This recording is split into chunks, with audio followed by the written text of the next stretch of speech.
flat. This is very, very flat. They're on a very even plane. And these, they've got their very, very, in fact this one, it looks almost concave rather than convex, doesn't it? But it's certainly got that rather crinkly sort of look rather than plain.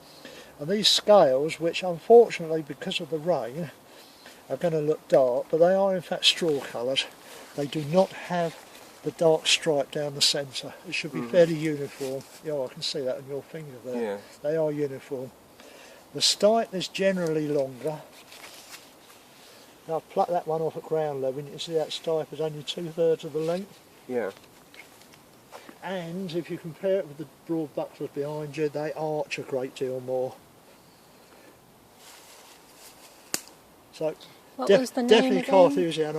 I'm in no doubt. That is my earlier record, and I would say that is confirmed. That's a classic narrow buckler. Also, it's growing. It's looser. It's not growing from one tight central crown. The only odd thing about it is that it's the only one. You would expect to find a small number in an area. Yes. But I've looked at all the others, and they're all broad buckler. Okay. Why there's only one, I don't know.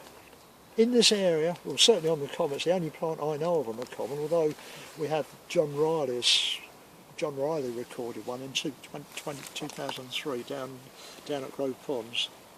The proper Grove Ponds, not what I call Grove Pond. There's a couple of dubious clumps on Stanmore Country Park. And there are some recently discovered ones on Harrow Common. There's quite a bit of it there in one area.